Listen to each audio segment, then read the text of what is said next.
Before one of the fresh faces could appear at the doorway, Gregory's stunned surprise had fallen from him. He was beside the table with a bound and a noise in his throat like a wild beast. He caught up the Colt's revolver and took aim at Syme. Syme did not flinch, but he put up a pale and polite hand. "Don't be such a silly man," he said, with the effeminate dignity of a curate. "Don't you see it's not necessary? Don't you see that we're both in the same boat?" "Yes, and jolly seasick." Gregory could not speak, but he could not fire either, and he looked his question.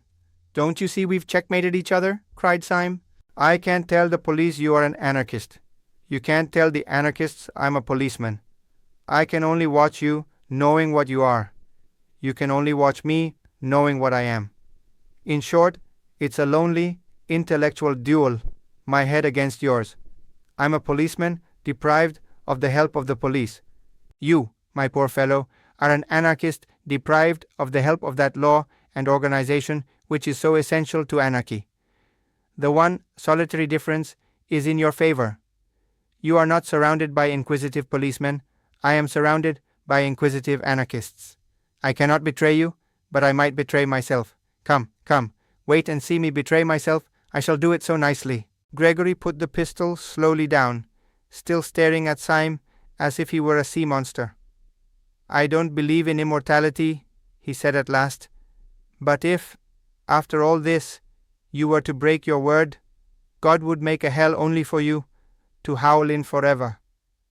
"I shall not break my word," said Syme sternly, "nor will you break yours. Here are your friends."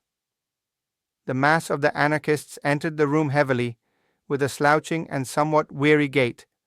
But one little man, with a black beard and glasses, a man somewhat of the type of Mr. Tim Healy, detached himself and bustled forward with some papers in his hand.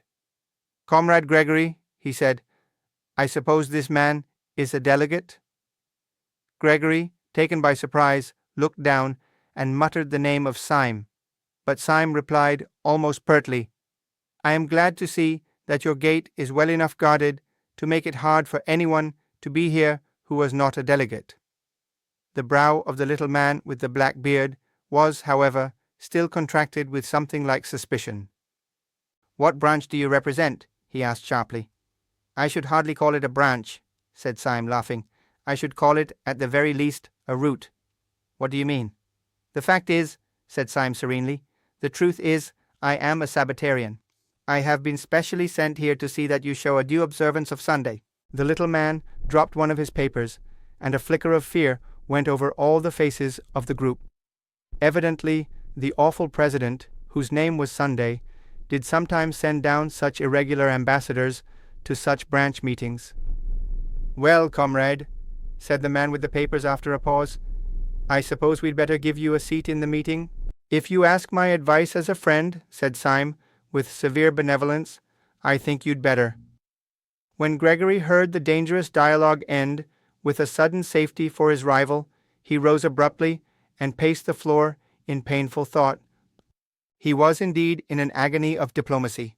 It was clear that Syme's inspired impudence was likely to bring him out of all merely accidental dilemmas. Little was to be hoped from them. He could not himself betray Syme, partly from honor, but partly also because, if he betrayed him and for some reason failed to destroy him, the Syme who escaped would be a Syme freed from all obligation of secrecy, a Syme who would simply walk to the nearest police station. After all, it was only one night's discussion, and only one detective who would know of it. He would let out as little as possible of their plans that night, and then let Syme go and chance it. He strode across to the group of anarchists, which was already distributing itself along the benches. "I think it is time we began," he said. "The steam tug is waiting on the river already. I move that Comrade Buttons takes the chair." This being approved by a show of hands, the little man with the papers slipped into the presidential seat. "Comrades," he began, as sharp as a pistol shot, "our meeting tonight is important, though it need not be long. This branch has always had the honor of electing Thursdays for the Central European Council. We have elected many and splendid Thursdays. We all lament the sad decease of the heroic worker who occupied the post until last week. As you know, his services to the cause were considerable. He organized the great dynamite coup of Brighton, which, under happier circumstances, ought to have killed everybody on the pier. As you also know, his death was as self-denying as his life, for he died through his faith in a hygienic mixture of chalk and water as a substitute for milk, which beverage he regarded as barbaric and as involving cruelty to the cow. Cruelty, or anything approaching to cruelty, revolted him always. But it is not to acclaim his virtues that we are met, but for a harder task. It is difficult properly to praise his qualities, but it is more difficult to replace them. Upon you, comrades, it devolves this evening to choose out of the company present the man who shall be Thursday. If any comrade suggests a name, I will put it to the vote. If no comrade suggests a name, I can only tell myself that that dear dynamiter, who is gone from us, has carried into the unknowable abysses the last secret of his virtue and his innocence. There was a stir of almost inaudible applause, such as is sometimes heard in church.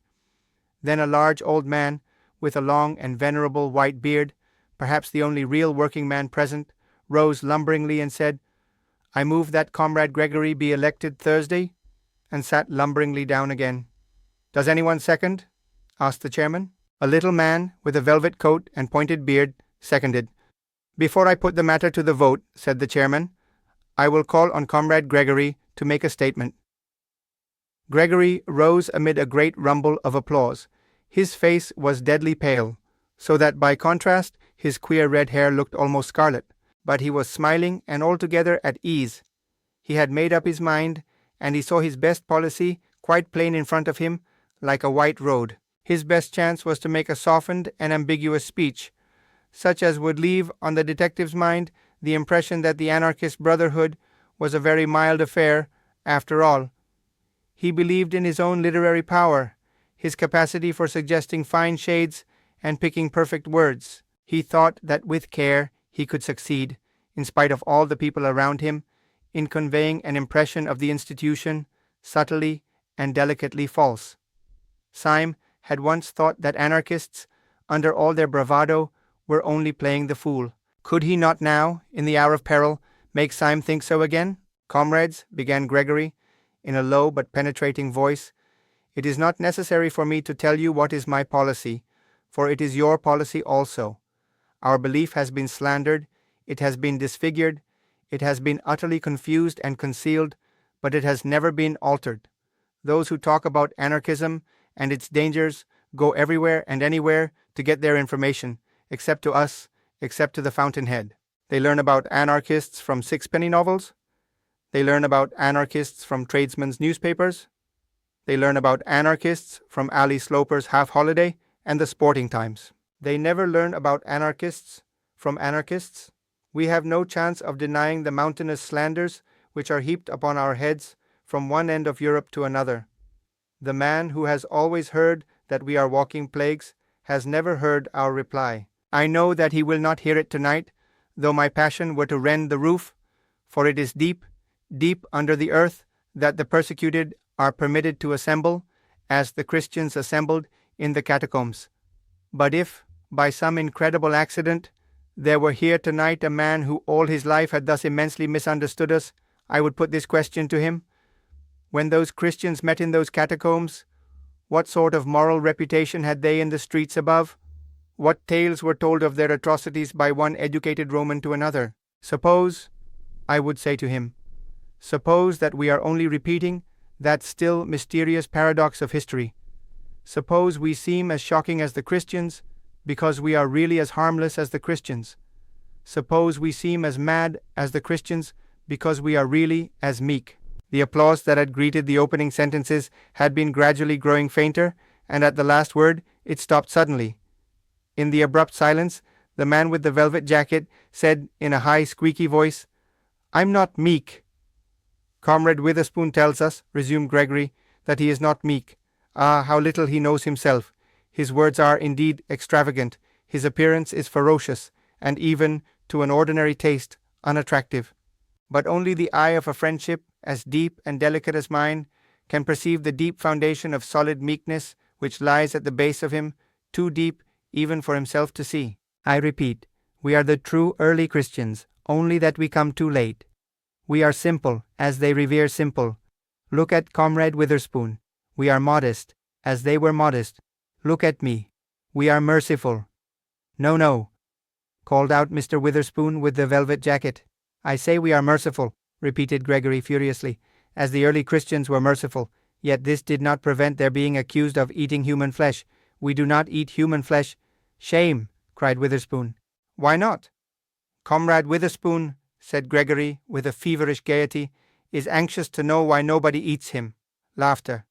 In our society, at any rate, which loves him sincerely, which is founded upon love. No, no, said Witherspoon, down with love. Which is founded upon love, repeated Gregory, grinding his teeth. There will be no difficulty about the aims which we shall pursue as a body, or which I should pursue were I chosen as the representative of that body.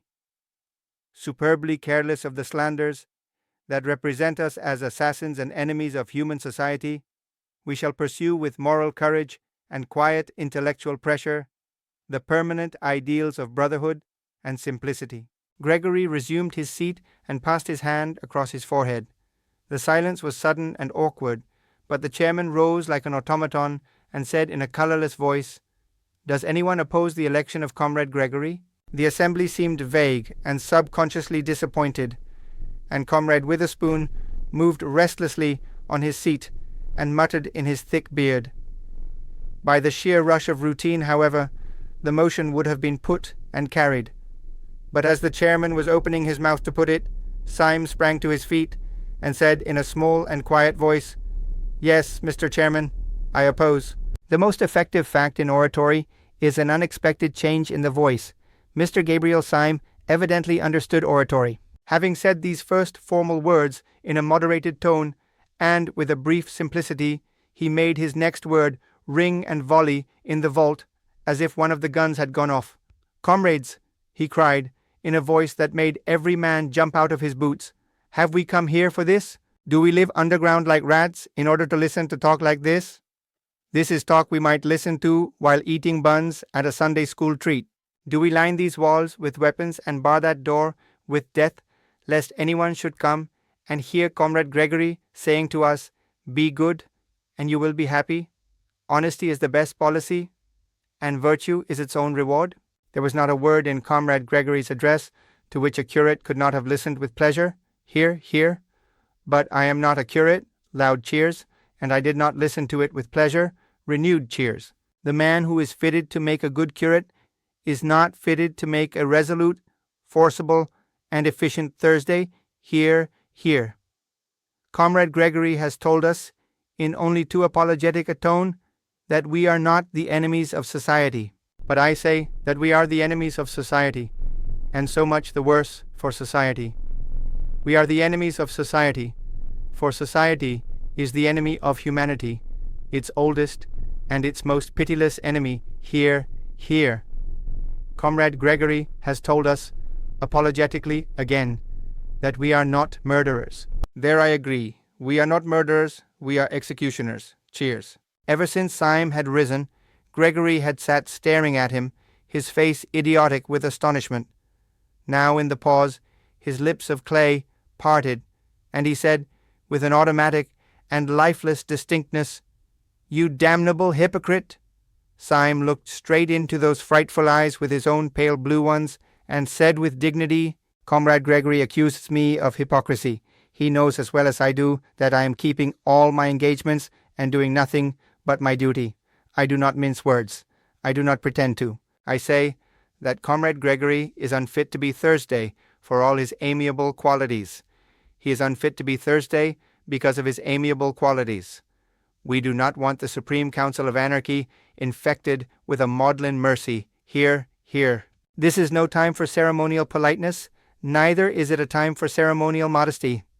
I set myself against Comrade Gregory as I would set myself against all the governments of Europe, because the anarchist who has given himself to anarchy has forgotten modesty as much as he has forgotten pride. Cheers. I am not a man at all. I am a cause. Renewed cheers.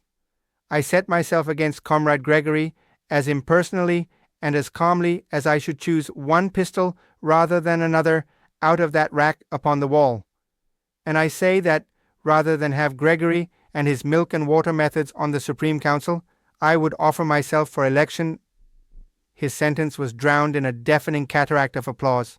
The faces, that had grown fiercer and fiercer with approval as his tirade grew more and more uncompromising, were now distorted with grins of anticipation or cloven with delighted cries. At the moment when he announced himself as ready to stand for the post of Thursday, a roar of excitement and assent broke forth and became uncontrollable, and at the same moment Gregory sprang to his feet with foam upon his mouth and shouted against the shouting.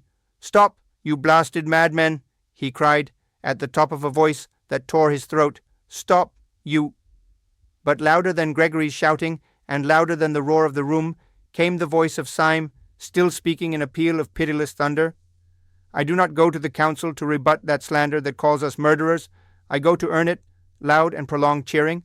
"To the priest who says these men are the enemies of religion, to the judge who says these men are the enemies of law, to the fat parliamentarian who says these men are the enemies of order and public decency, to all these I will reply, you are false kings, but you are true prophets. I am come to destroy you and to fulfill your prophecies."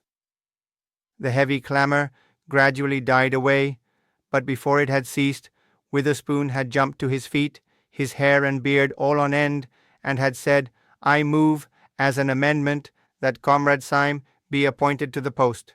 "Stop all this, I tell you," cried Gregory, with frantic face and hands. "Stop it. It is all—" The voice of the chairman clove his speech with a cold accent. "Does anyone second this amendment?" he said. A tall, tired man, with melancholy eyes and an American chin-beard, was observed on the back bench to be slowly rising to his feet. Gregory had been screaming for some time past. Now there was a change in his accent, more shocking than any scream. "I end all this," he said, in a voice as heavy as stone. "This man cannot be elected. He is a—" "Yes," said Syme, quite motionless. "What is he?" Gregory's mouth worked twice without sound. Then slowly the blood began to crawl back into his dead face. "He is a man quite inexperienced in our work," he said, and sat down abruptly. Before he had done so, the long, lean man with the American beard was again upon his feet and was repeating in a high American monotone, "I beg to second the election of Comrade Syme." "The amendment will, as usual, be put first," said Mr. Buttons, the chairman, with mechanical rapidity. "The question is that Comrade Syme—" Gregory had again sprung to his feet, panting and passionate. "Comrades," he cried out, "I am not a madman." "Oh, oh," said Mr. Witherspoon. "I am not a madman," reiterated Gregory, with a frightful sincerity which for a moment staggered the room. "But I give you a counsel which you can call mad if you like." "No, I will not call it a counsel, for I can give you no reason for it. I will call it a command. Call it a mad command, but act upon it. Strike, but hear me. Kill me, but obey me. Do not elect this man. Truth is so terrible, even in fetters, that for a moment Syme's slender and insane victory swayed like a reed.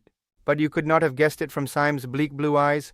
He merely began, "Comrade Gregory commands." Then the spell was snapped, and one anarchist called out to Gregory, "Who are you? You are not Sunday." And another anarchist added in a heavier voice, "And you are not Thursday." "Comrades," cried Gregory, in a voice like that of a martyr who in an ecstasy of pain has passed beyond pain, "it is nothing to me whether you detest me as a tyrant or detest me as a slave. If you will not take my command, accept my degradation. I kneel to you. I throw myself at your feet. I implore you. Do not elect this man." "Comrade Gregory," said the chairman after a painful pause, "this is really not quite dignified." For the first time in the proceedings, there was for a few seconds a real silence. Then Gregory fell back in his seat, a pale wreck of a man, and the chairman repeated, like a piece of clockwork suddenly started again, "The question is that Comrade Syme be elected to the post of Thursday on the General Council." The roar rose like the sea. The hands rose like a forest. And 3 minutes afterwards, Mr. Gabriel Syme, of the secret police service, was elected to the post of Thursday on the General Council of the Anarchists of Europe. Everyone in the room seemed to feel the tug waiting on the river, the sword stick and the revolver waiting on the table. The instant the election was ended and irrevocable, and Syme had received the paper proving his election, they all sprang to their feet, and the fiery groups moved and mixed in the room. Syme found himself, somehow or other, face to face with Gregory, who still regarded him with a stare of stunned hatred. They were silent for many minutes. "You are a devil," said Gregory at last. "And you are a gentleman," said Syme, with gravity. "It was you that entrapped me," began Gregory, shaking from head to foot. "Entrapped me into—" "Talk sense," said Syme shortly. "Into what sort of devil's parliament have you entrapped me, if it comes to that? You made me swear before I made you. Perhaps we are both doing what we think right. But what we think right is so damned different that there can be nothing between us in the way of concession. There is nothing possible between us but honor and death." And he pulled the great cloak about his shoulders and picked up the flask from the table. "The boat is quite ready," said Mr. Buttons, bustling up. "Be good enough to step this way." With a gesture that revealed the shopwalker, he led Syme down a short, iron-bound passage, the still agonized Gregory following feverishly at their heels. At the end of the passage was a door, which Buttons opened sharply, showing a sudden blue and silver picture of the moonlit river that looked like a scene in a theater. Close to the opening lay a dark, dwarfish steam launch, like a baby dragon with one red eye. Almost in the act of stepping on board, Gabriel Syme turned to the gaping Gregory. "You have kept your word," he said gently, with his face in shadow. "You are a man of honor, and I thank you. You have kept it even down to a small particular. There was one special thing you promised me at the beginning of the affair, and which you have certainly given me by the end of it." "What do you mean?" cried the chaotic Gregory. "What did I promise you?" "A very entertaining evening," said Syme, and he made a military salute with the sword stick as the steamboat slid away.